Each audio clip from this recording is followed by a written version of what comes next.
안녕하세요. 평택 지제역 방송국입니다. 오늘은 지제역 영신지구와 화양지구 지구 단위 계획을 한번 비교 분석을 하려고 그래요. 땅을 샀을 때 그 땅이 어떠한 용도가 되고 어떻게 되느냐 굉장히 중요한 부분이거든요. 그래서 한번 화양지구와 지제역을 영신지구를 비교 분석하겠습니다. 그래서 목차는 지제역 영신지구 지구 단위 계획을 한번 분석을 하고, 그 다음에 화양지구 지구 단위 계획을 분석을 하고, 그 다음에 서로의 어떤 점이 틀리는지 그렇게 하고 결론을 내리도록 하겠습니다. 지제역 중에 영신지구와 모산 영신지구와 지제 3개 주가 있는데, 모산 영신지구 지구 단위 계획을 한번 개발계획 평면도를 한번 저희가 펼쳐봤어요. 이거 보시면 되고, 그 다음에 이제 어떤 것이 위치도 한번 분석을 해보고, 그 다음에 영신지구에 대한 지구 단위 계획 위치도를 한번 분석을 해보고, 그 다음에 화양지구 지구 단위 계획 분석 개발 계획 평면도입니다. 여기 지도를 한번 분석을 해보고, 그 다음에 R1, R2, R3가 어디에 위치되어 있는가 여기에 대한 비교 분석을 해놨습니다. 요거는 블로그에 저희가 상세히 놔놓도록 할게요. 요거 근생 준주거용지 위치도 요거를 저희가 좀 해드렸고, 그 다음에 상업용지 화양지구 상업용지가 어디 있다 요걸 한번 표시를 해봤습니다. 자, 핵심적인 사항입니다. R1 단독주택 R1에 대해서 비교 분석을 해볼게요. 영신지구 지제역 영신지구는 다중주택이 돼요. 다중주택.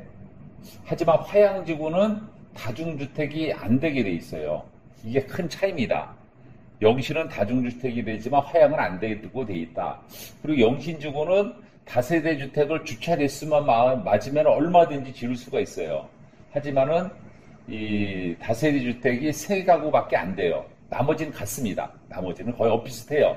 핵심적인 거는 영신지구에는 다중주택이 되고 다세대 주택을 마음껏 지을 수가 있다. 세대 주차돼서 맞게끔. 하지만 화양지구는 다중주택이 안 되고 다세대 주택은 3가구밖에 안 된다. 그러면 다가구 주택은 상가를 줬을 때 4가구밖에 안 된다. 그 점이 차이고, 또 하나는 도시형 생활주택을 지을 수가 있고 영신지구는, 화양지구는 안 되고, 그리고 또 큰 특징은 2층까지 상가가 돼요. 2층까지 영신지구는, 지제역은. 근데 화양지구는 1층밖에 안 됩니다. 지상 1층에 하나요 설치하게끔 돼 있어요. 그래서 어떻게 지을 수 있는가가 핵심적인 거예요. 그래서 땅을 가지고 계신 분들은 화양지구는 어떻게 지은 거가 좋은가, 거기에 대한 핵심이 있어요. 지제역 영신지구나 모산 영신지구도 마찬가지로. 그래서 화양지구를 R1 가지고 계신 분에는 어떻게 져야 되겠다는 것을 저희 지제역 방송국에서 한번 방송을 한 적이 있어요. 그걸 한번 참고를 하시길 바라겠어요.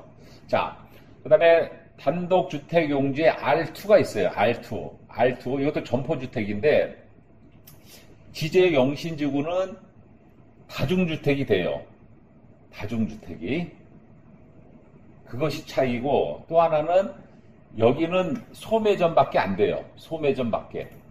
근데 그 화양지구는 휴게 음식점이 되고, 그리고 이용실, 미용실, 세탁소가 돼요.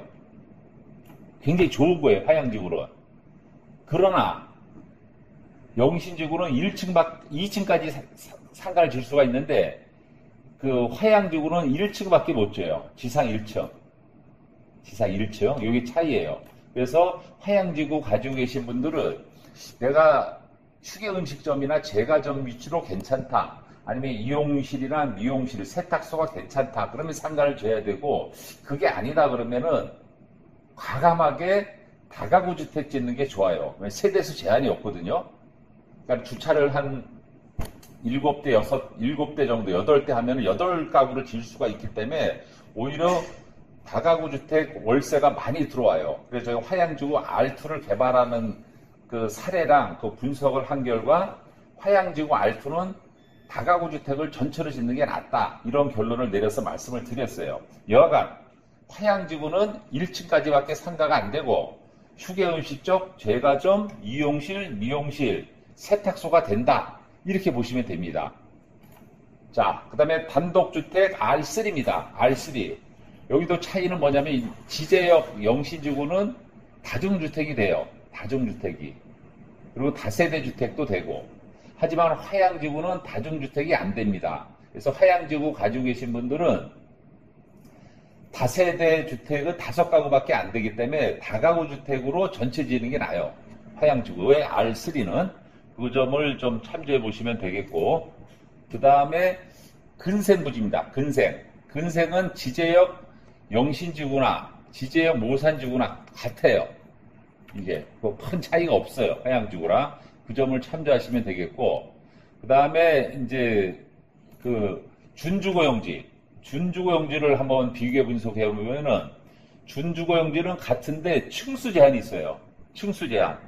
화양지구는 7층까지밖에 안 돼요. 7층밖에. 지제역 영신지구나 모산 영신지구는 10층까지가 됩니다. 10층까지. 이게 차이점입니다.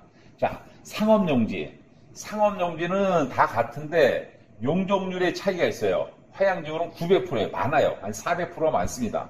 영신지구는 500%인데 층수도 10층까지밖에 안 되는데 영신지구 상업용지는 화양지구 상업용지는 20층까지 돼요. 엄청난 거죠. 20층까지 된다는 거는. 그래서 그 점을 참조하시면 되겠고, 자, 그 다음에 주차장 부지입니다. 영신지구 주차장 부지는 건폐율이 90에 400%예요.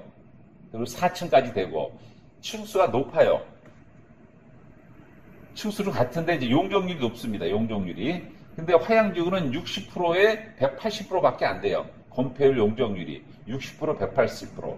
그리고 30%까지는 상가를 지을 수가 있는데 영신지구는 화양지구는 5%밖에 안 돼요. 95%까지 주차장을 사용해야 돼요. 그래서 이 용도에 대한 거를 참조하시면 될 것 같아요. 자, 결론을 맺습니다. 토지를 가지고 계신 분들은 지구단위 계획이 중요해요. 지구단위 계획, 용도죠. 그러니까는 용도가 많기 때문에 부동산의 특성 중 최유효 이용이 있는 거예요. 용도의 다양성이 있는데 용도의 다양성 중 최유효 이용을 파악해서 건축을 해야 돼요.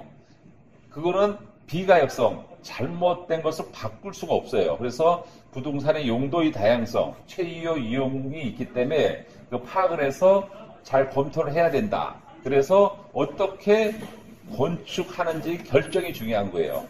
결정. 그래서 이것을 임대가 잘 나가게끔. 그래서 소비자 니즈, 그 땅에 어떤 소비자들이 임대를 놓을 건지, 그거를 임차가 잘 나갈 건지가 중요한 거죠. 그래서 소비자는 임차인이고 해당 건물을 매입할 자가 소비자다. 건축주가 아니란 얘기죠. 자, 세 번째, 어떻게 건축하느냐가 사업 성패를 좌우합니다. 그래서 그 땅을 어떻게 건축하느냐, 이 부분에 대해서 많은 신경을 써야 된다 말씀이 드리겠습니다. 자, 네 번째, 지제역 영신지구 단독주택 부지에는 다중주택이 되지만 화양지구는 안 된다. 아까 반복한 걸 핵심적인 걸 말씀드리는 거예요. 그래서 화양지구 단독주택 R2에는 휴게 음식점, 미장원, 세탁소가 되지만 영신지구는 판매시설밖에 안 된다. 그런 말씀을 드리고, 화양지구 R2는 세대수의 제한이 없는 다가구 주택을 전축으로 건축하는 것이 많다. 좋다. 상가가 너무 많다는 겁니다. 자, 화양지구는 1층만 상가가 돼요. 지제영신지구는 2층까지 상가가 되고요. 단독주택 R1, R2를 말씀을 드리는 겁니다. 자, 그 다음에 화양지구 상업용지는 20층까지 건축이 되고 건폐율이 용적률이 높다. 80에 900%다.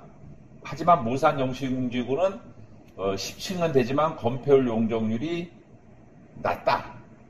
그걸 참조하시면 됩니다. 그 다음에 화양지구 준주거용지는 7층까지 건축이 되지만 지제 영신지구는 10층까지 된다는 것을 말씀을 드립니다. 하지만 화양지구는 건폐율 용적률이 좀 높다. 이렇게 보시면 될 겁니다. 자, 그 다음에 그 핵심적인 사항인데 좀 빠르게 건축하는 게 좋아요. 땅을 가지고 계신 분들은 화양지구는 좀 빠르게 건축하는 게 좋다는 것을 말씀을 드리고, 그 다음에 11번째, 처음부터 계획을 잡아 금융, 설계, 건축, 임대, 빌딩 관리 전체 계획이 중요하다. 시장 조사가 사전에 중요하다. 그래서 과연 상가를 지을 수 있는 부지를 가지고 계신 분들은 과연 어떤 것이 입점할 수 있고 임대가 잘 나가느냐 파악을 잡고 계획을 잡자. 것을 말씀을 드리고 마지막으로는 전문가와 상담을 하자는 것을 결론으로 내겠습니다. 자, 이상으로 평택 지제역 방송국에서는 화양지구 토지와 지제역 영신지구, 모산 영신지구 토지에 대해서 지구 단위 계획을 좀 비교 분석을 했습니다. 여러분들 땅을 가지시고 계신 분들에게 좀 도움이 됐으면 하는 바람이고, 토지를 투자하는 분도 지구 단위 계획을 잘 파악하고 토지를 사서 여러분들이 사업의 성공을 기원 드리겠습니다. 감사합니다.